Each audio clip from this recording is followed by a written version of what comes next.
Bang Ferdi Jus. Oke, Bapak mungkin bisa dikatakan melihat kemarin pada saat sidangnya Nikita penuh dengan polemik dan juga kegaduhan juga. Gimana nih Pak mungkin yang Bapak tanggapi? Baik, terima kasih. Assalamualaikum warahmatullahi wabarakatuh. Selamat siang dan salam sejahtera untuk kita semua. Memang ini peristiwa persidangan Nikita Mirzani melawan Reza Gladys ini memang makin berpanjangan, makin ruwet. Tapi dalam hal ini jangan juga fans jadi ikut bikin ruwet gitu loh. Yang saya harap pada fans-fans ini baik pihak Reza maupun pihak Nikita memberikan edukasi, berikan penguatan moral, penguatan mental, bukan membuat suatu peristiwa itu semakin membias. Itu pertama dulu. Yang kedua, ini kalau saya lihat peristiwanya bermula dengan pada saat Nikita Mirzani meminta diperdengarkan flash disk yang dia miliki tentang suatu peristiwa, ada percakapan antara penegak hukum dengan pihak kakaknya Nikita, kok nggak salah itu, Mufid ya. Saya hafal semua itu.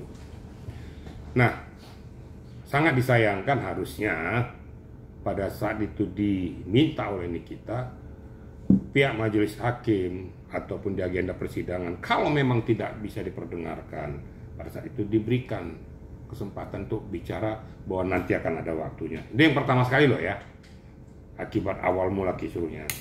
Kan langsung keluar, sidang tutup langsung pergi. Nah ini juga tidak manusiawi, harusnya berikan juga kesamaan hukum. Karena bagaimanapun Nikita juga pengen hak-haknya juga diakui.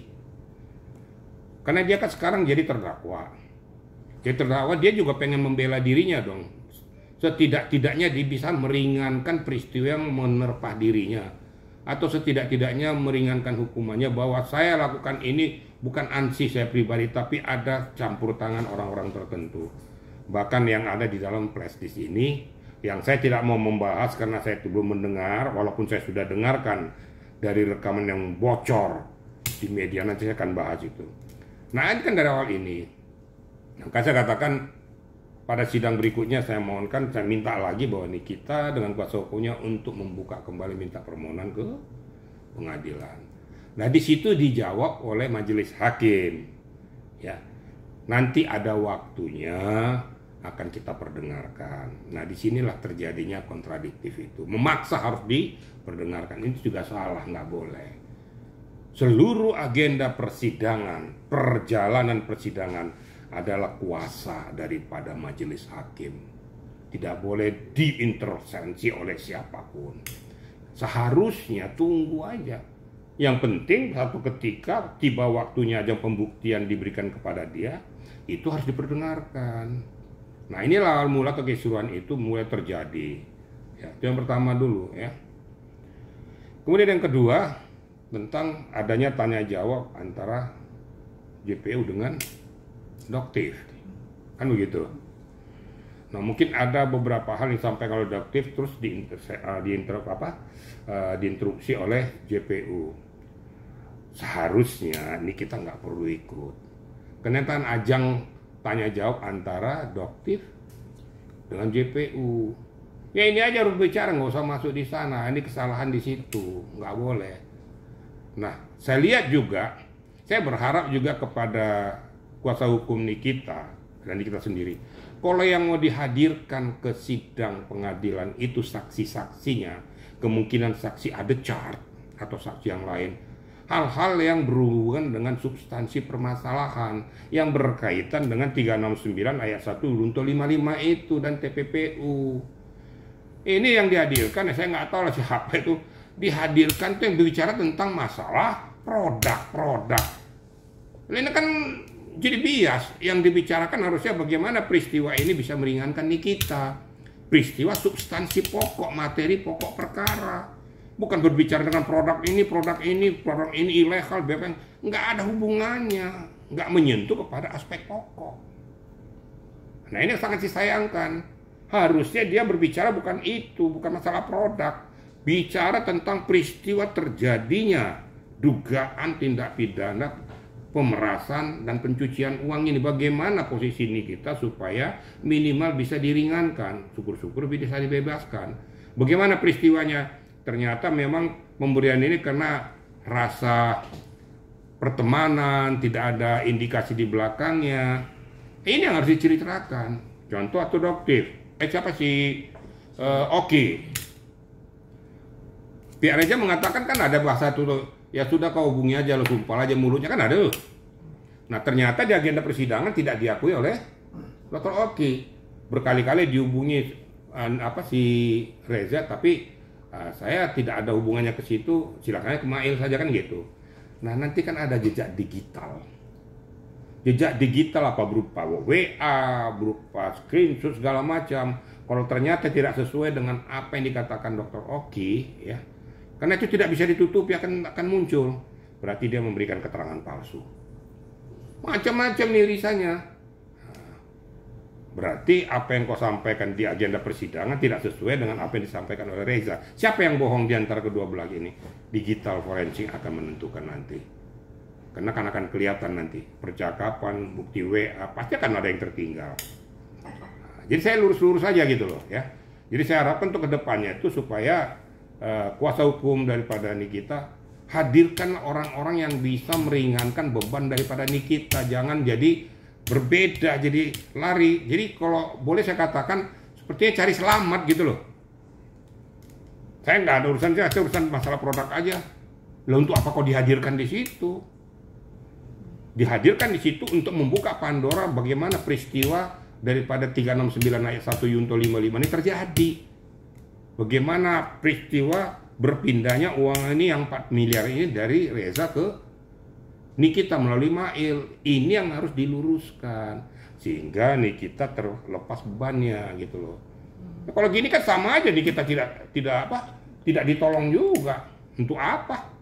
Mau bicara produk nanti agenda tersendiri. Kan katanya dari pihak Bami sudah melaporkan juga tentang masalah itu, siapapun melaporkan tentang masalah produk itu.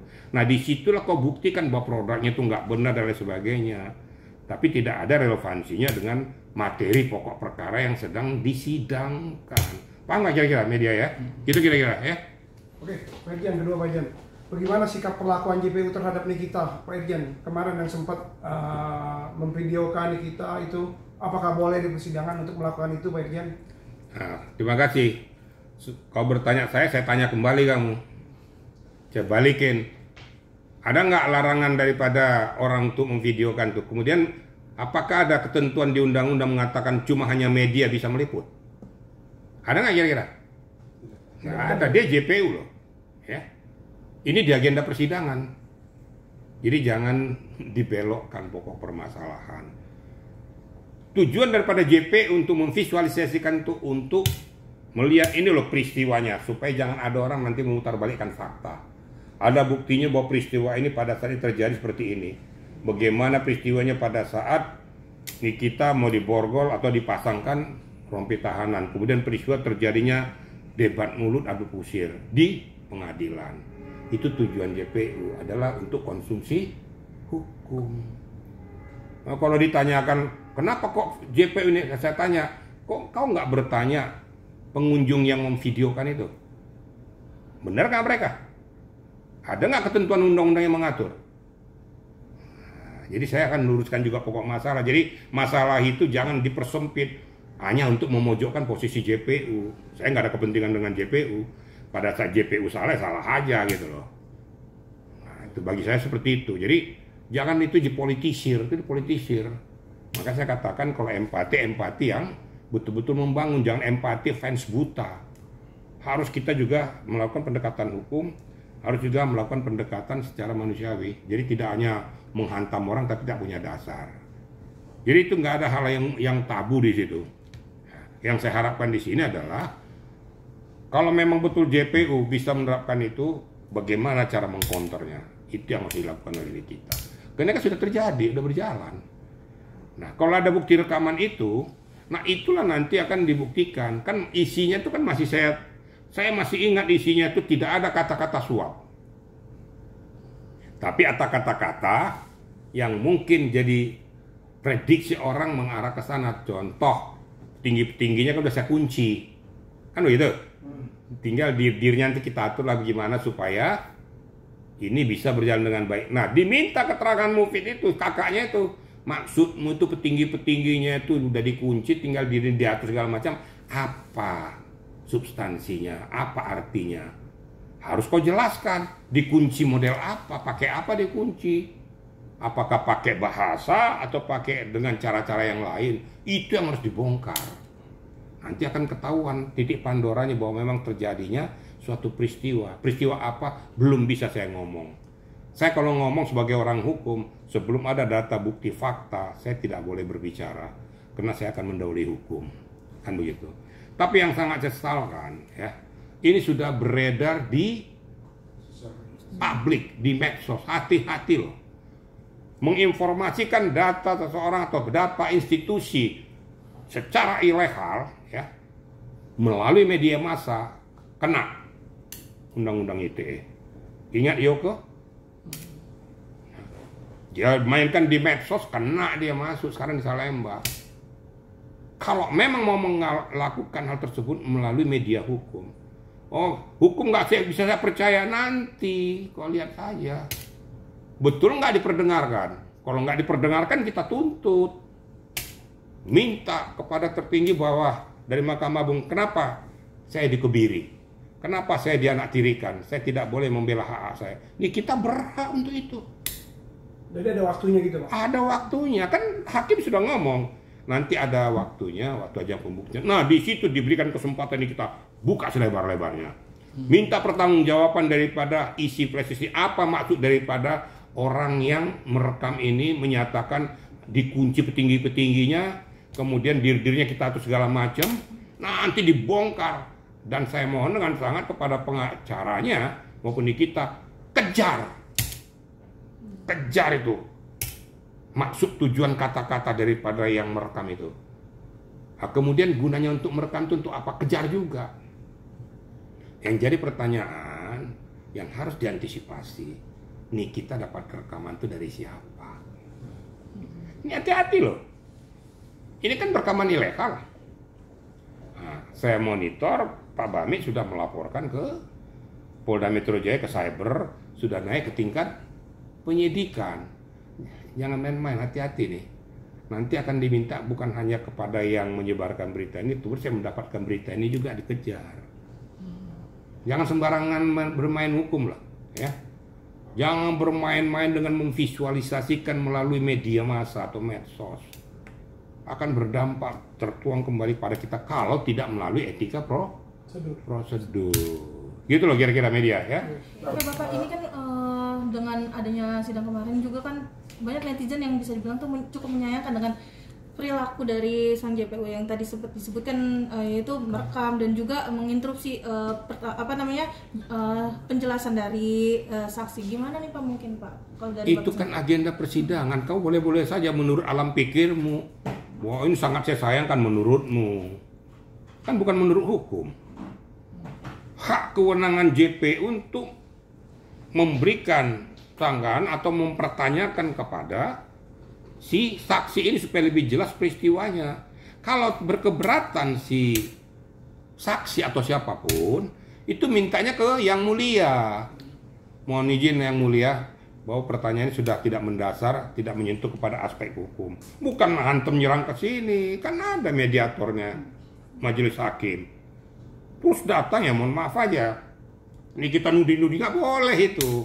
Itu content of court itu. Nggak boleh, nanti diangkat ke permukaan bahaya loh. Ini tolong nih pengacara Pak Hamid ini juga tolong supaya juga berpikir. Jangan sampai nanti mencederai di kita, kasihan di kitanya gitu loh ya. Ini kita sudah cukup bebannya cukup banyak, mana anaknya lagi bermasalah. Kalau bisa kita meringankan beban kita, bagaimana caranya? Sebelum persidangan diarahkan dulu, nasihati dulu. Kamu begini ya, jangan lakukan tindakan ini. Nah, batasi supaya dia tidak melakukan langkah-langkah yang blunder. Nah ternyata kemarin tuh blunder semua. Jangan kirain tuh justru memenangkan kita, justru memperberat kita. Nah, pengunjung juga jangan teriak-teriak. Anda ngunjung itu enak aja teriak, ya. Tapi pada saat nanti sanksi hukum diperberat, ada pemberatan hukuman loh ya. Kenapa? Karena tidak kooperatif dalam pengadilan, merusak perjalanan sidang pengadilan, berbelit-belit dan lain sebagainya. Akibatnya ada pemberatan hukuman tambahan itu. Yang tadinya 5 tahun bikinnya jadi 7 tahun. Kan suka-sukanya hakim. Mau apa kok? Oh, dia punya hak prerogatif kok. Sepanjang limitasi hukuman maksimal itu masih di situ. Ini TPP 20 tahun. Harusnya dengan sidang seperti ini mungkin dikenakan dia 5 tahun sangkit karena kamu tuh dikasih tahu nggak ngerti-ngerti juga. Ya sudah, pas dituntut sama jaksa itu 15 tahun. Datang hakim karena kamu tuh merusak persidangan, content of court, merusak perjalanan persidangan, merusak wibawa daripada pengadilan untuk vonis 20 tahun. Masa lalu banding aja, tapi divonis dulu. Kenapa? Majelis hakim punya hak subjektif. JPU juga menuntut punya hak subjektif. Apapun kau ngomong. Kau boleh saja nanti di dalam acara tersebut kau melakukan pledoi. Kan gitu. Boleh saya silakan saja. Tapi nanti kan dibuktikan. Toh juga tuntutan berakhir pada tuntutan. Nah masalah mau berterima atau enggak banding. Ya memang itulah hukum kita, terus gimana? Maka selalu saya katakan, seketika kita masuk ke sidang pengadilan, silakan memberikan argumentasi, tapi argumentasi yang berlandaskan hukum, tidak debat kusir. Pada saat kau debat kusir atau mengolok-olok JPU, mengolok-olok hakim, hati-hati kamu. Makanya hati-hati juga. Jadi jangan bermain-main di pengadilan. Makanya jangan fashion mengarahkan bahwa si terdakwa ini supaya melakukan tindakan-tindakan justru akan merugikan diri sendiri. Sangat saya sayangkan. Tapi hak-hak Nikita minta pembelaan, minta itu syah. Dia minta diputarkan untuk presis sah. Dan tidak boleh itu dilarang. Dan tiba saatnya harus diputar di persidangan. Ini membuktikan. Nah, nanti di awal silakan mau laporkan saja dulu. Di samping dilaporkan ke pihak kepolisian, ya, nanti ini juga dibuat pada agenda persidangan karena ada relevansi dengan peristiwa itu. Ini baru cocok. Flash disk itu setelah saya dengarkan itu ada relevansinya dengan peristiwa yang terjadi dengan substansi. Tapi yang dijelaskan saksi yang ada kemarin nggak jelas itu saya juga nggak mau sebut-sebut orang lah ya. Itu nggak ada relevansinya. Bicara tentang masalah produk, nggak ada hubungannya. Nyimpang jadi bias. Kita tidak berbicara produk, kita berbicara tentang materi pokok perkara, yaitu apa? 369 ayat 1 Yunto 55 dan TPPU. Ini yang harus diberikan penjelasan. Kalau boleh saya katakan itu saksi added charge yang meringankan Nikita. Bagaimana caranya? Apa yang kau ketahui, apa yang kau alami, apa yang kau rasakan di dalam peristiwa bergulirnya aliran ini. Kau sebagai fasilitatorkah? Atau mengetahui peristiwa ini? Atau kau tahu ikut berdiskusi juga? Bagaimana perjalanannya? Itu yang kau jelaskan di majelis. Supaya meringankan Nikita. Jadi berfokuslah kepada materi pokok perkara.